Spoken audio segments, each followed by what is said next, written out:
उत्तराखंड के नैनीताल के रामनगर, हल्द्वानी, श्रीनगर, गढ़वाल, सरीखे इलाकों में जंगली जानवरों का, खास तौर पर गुलदार और बाघ की धमक का सिलसिला देखने को मिल रहा है। बात करें रामनगर की तो यहाँ तो बाघ हिंसक होकर लोगों तक को अपना निवाला बना रहा है।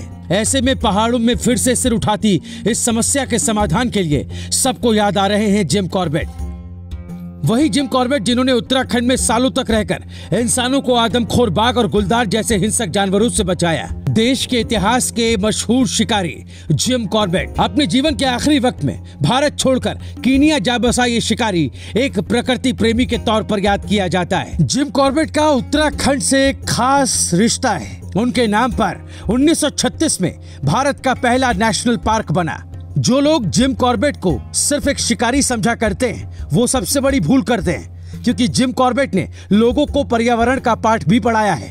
बात करें उनके शिकार के रिकॉर्ड की तो 50 से ज्यादा आदमखोर बाघ और 250 से ज्यादा तेंदुओं का शिकार जिम कॉर्बेट ने किया। इतिहास की तारीख 25 जुलाई 1875 नैनीताल में जन्म हुआ जिम कॉर्बेट का। इनके पिता क्रिस्टोफर कॉर्बेट नैनीताल के पोस्टमास्टर थे और मां मेरी जैन एक बिजनेसवुमन थी। जिम अपने माता पिता के 8वीं संतान थे। प्रकृति की गोद में जन्मे जिम कॉर्बेट का शुरू से ही नेचर के प्रति लगाव था।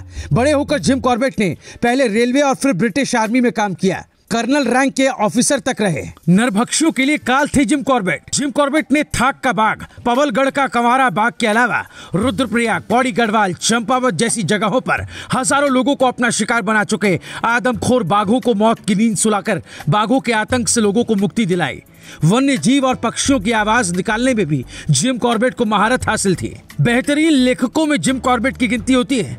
उन्होंने अपने जीवन पर man eaters of Kumaon, the temple tiger, my India, leopard of Rudraprayag, jungle roar और ट्री ट्रॉप्स जैसी कई रोचक पुस्तकें लिखी हैं। आज भी लोग इनकी बुक्स को बड़े चाव से पढ़ते हैं। बाकायदा इन पर फिल्म और डॉक्यूमेंट्री तक बन चुकी है। आपको जानकर हैरानी होगी कि जिम कॉर्बेट कुमाऊनी और गढ़वाली भाषा अच्छे से बोल लेते थे। गाँव वाले उन्हें कॉर्बेट नहीं बल्कि कारपेट साहब कहकर पुकारा करते थे। कई लोग तो उन्हें गोरा साधु के नाम से भी जानते थे।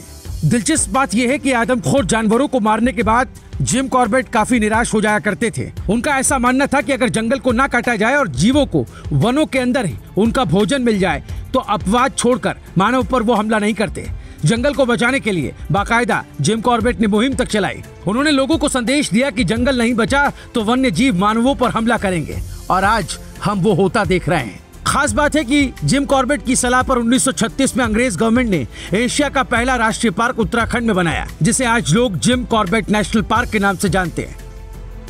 ये बात है साल 1907 की। तब उत्तराखंड के घने जंगलों में बाघ, तेंदुए की तादाद अच्छी खासी हुआ करती थी। इस दौरान एक नरभक्षी बाघिन की दस्तक ने लोगों में खौफ पैदा कर दिया।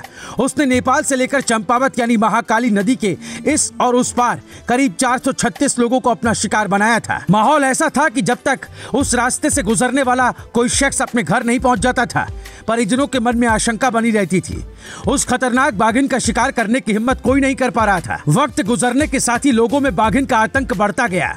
इसकी खबर जब जिम कॉर्बेट को लगी तो उन्होंने खुद आदमखोर का शिकार कर लोगों को उसके आतंक से निजात दिलाने का तय किया।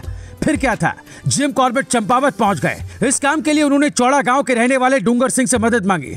डूंगर सिंह की निशानदेही पर ही जिम कॉर्बेट ने चंपावत के गौड़ी रोड में बाघ बरूडी नामक जंगल में उस खतरनाक नरभक्षी बाघिन का खात्मा कर लोगों को उसके आतंक से निजात दिलाई। सबसे ज्यादा लोगों का शिकार करने के लिए वो नरभक्षी बाघिन world record of Guinness book में दर्ज है। जिम कॉर्बेट का इतिहास बताता है कि बाघ 113 साल पहले ही पहाड़ पर पहुंच गया था। चंपावत में जिम ने 1907 में उस नरभक्षी बाघिन का शिकार किया था जो 436 लोगों को निवाला बना चुकी थी। यह उनका पहला शिकार था। अपने जीवन में बाघ को अंतिम निशाना भी उन्होंने पहाड़ पर ही बनाया था। इससे साफ होता है कि उत्तराखंड के पहाड़ शुरू से ही बाघों के लिए मुफीद जगह रहे हैं। पहाड़ पर बाघ का दिखना कोई हैरान करने वाली बात नहीं है। जंगली जानवरों और पर्यावरण को लेकर जिम कॉर्बेट के इस नजरिए पर आपकी राय क्या है, हमें कमेंट में जरूर बताएं। देखते रहें राय शुमारी।